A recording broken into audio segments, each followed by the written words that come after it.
पंचायत समिति पावटा ग्राम पंचायत जोधपुरा जिला जयपुर में ग्राम जोधपुरा के खातेदारी में बोलने से ग्रामीणों को काफी सारी समस्याओं का सामना करना पड़ रहा है। ग्राम विकास के महा एपिसोड में सामाजिक संघर्ष से बातचीत में जोधपुरा सरपंच प्रहलाद माठ ने बताया कि ग्राम जोधपुरा को बसे हुए 250 वर्ष हो चुके हैं, लेकिन आज भी ग्राम खातेदारी में बोल रहा है। वर्तमान सरपंच ने बताया कि जिन दबंगों के नाम खातेदारी बोली जा रही है, उनके द्वारा ग्राम विकास के लिए सड़कों व पानी की टंकियों को बनाने के लिए जगह मिलने में परेशानी हो रही है।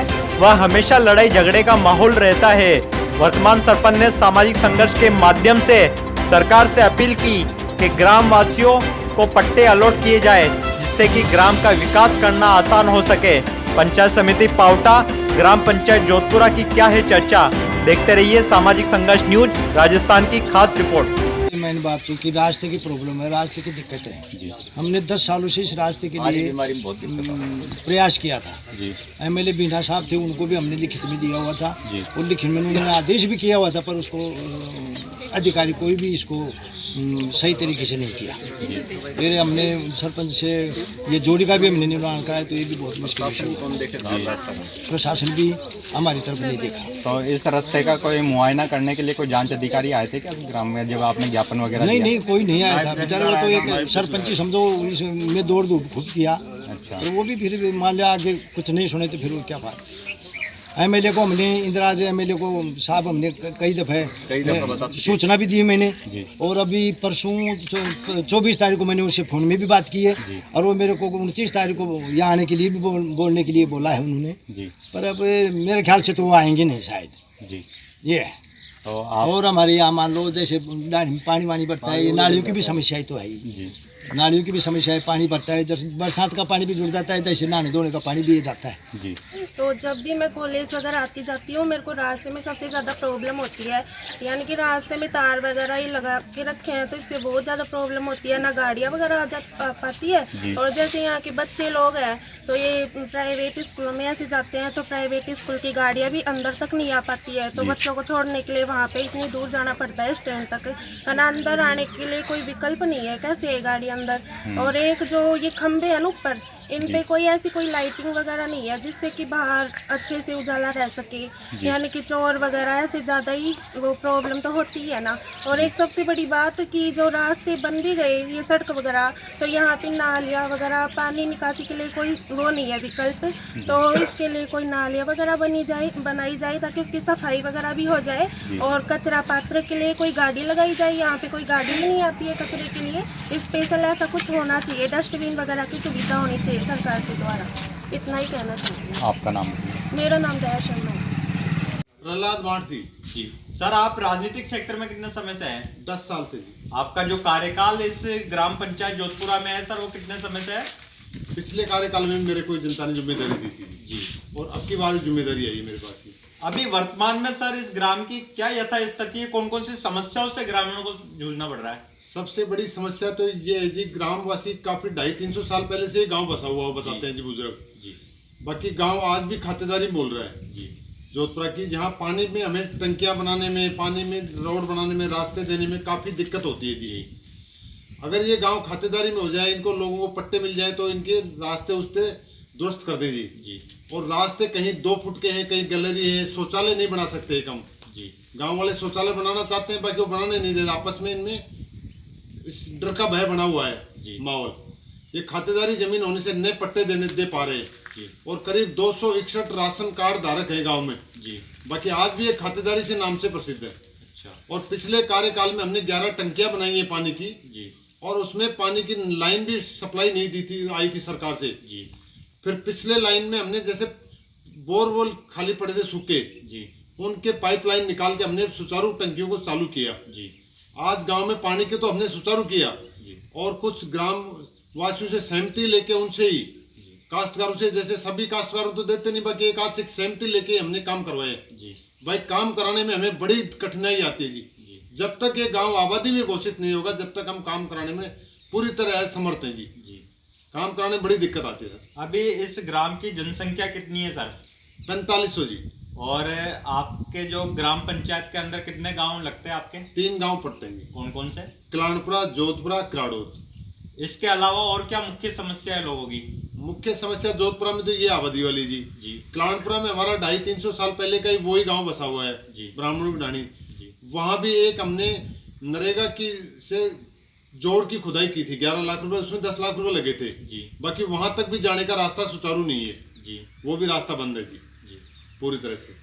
हमने सुना सर कि अभी पूर्व के कार्यकाल में आपने गौरव पथ का काम भी ग्राम में सैंक्शन करवाया था, थोड़ा बताएंगे कि किस तरीके से करवाया आपने? गौरव पथ का हमने काम सैंक्शन करवाया था सर जी। गौरव पथ का काम था तो वो 850 मीटर बनाते थे रोड जी।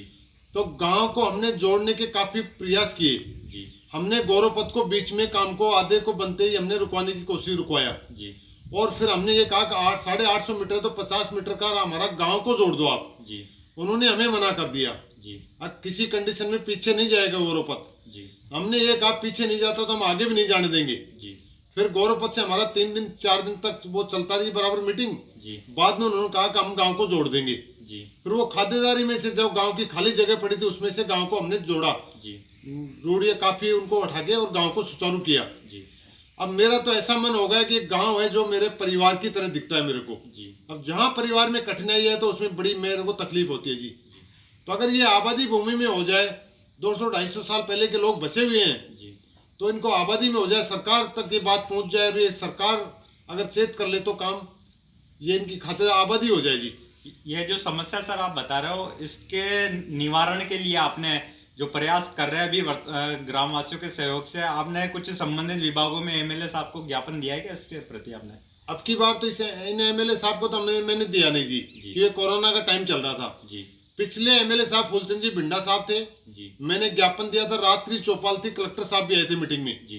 कलेक्टर साहब को भी मैंने स्पष्ट कहा था कि साहब गांव आज तक हमारा आबादी खातेदारी में बसा हुआ है जी। और हम कोई काम कराने में असमर्थ हैं जी। और हमारे एमएलए साहब बैठे हैं भिंडा जी जी। तो भिंडा जी मैं आपसे हाथ जोड़ के कहता हूँ गांव को कैसे भी आबादी में कराने की कोशिश करें जी। आप सरकार तक ये आवाज उठाएं बाकी उन्होंने कोई प्रयास 5 साल में नहीं किए और अब ये टाइम चल रहा है कोरोना का जी ये एमएलए साहब से मैं मिलूंगा इनसे बात करूंगा सर आगे की क्या रणनीति है इस ग्राम विकास के लिए आप और क्या योजनाएं आपने बना रखी है जो आप इस ग्राम में करवाना चाहते हैं?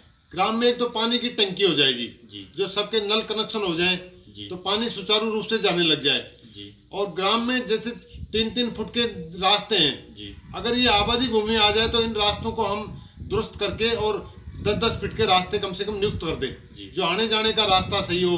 अब यहाँ से लोग पलायन करने की सोचने लग गए कुछ जो सर्विसमैन आदमी वो तो बाहर जाके प्लाट लेके रहने लग गए यहाँ से परेशान होके क्यों गांव में रहने का सुचारू रास्ता ही नहीं है क्यों वहाँ के पास रोड नहीं है रास्ते नहीं है और जो बेचारे दिहाड़ी मजदूर हैं वो यहाँ जीवन व्यापन कर रहे हैं अपना वो अब टाइम टेबल से जैसे कैसे क्या करें अब मेरे को बड़ी दिक्कत आ रही है काम करने में पूरी तरह से असमर्थ हैं अब यहाँ 80 आदमी की तो खातेदारी भूमि बोल रही है अब 80 आदमियों से हमारे सेक्रेटरी भी कहते हैं सहमति सबसे ले अब 80 आदमी की हम सहमति ले नहीं सकते गांव में कोई विकास करवा नहीं सकते जब तक खातेदारी में गांव नहीं होगा आबादी में नहीं होगा।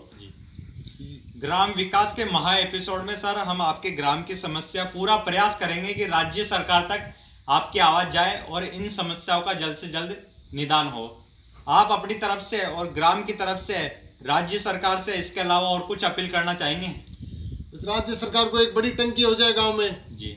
बड़ी टंकी हो जाए तो पानी की इनके पास पानी सुचारू रूप से हो जाए और रोड के पैसे में सैंक्शन जैसे भी पंचायत सरकार भेजेगी वो इनमें स्वीकृति सीसी रोड में निकाल दूंगा मोहल्ले मोहल्ले में सीसी रोड दे देंगे हम तो गांव वाले यहाँ की यहाँ रुके रहे ये पलायन ना करें क्यों गांव अब पलायन करने की सोच धीरे धीरे ये सर्विसमैन आदमी पलायन करने लग गए जी।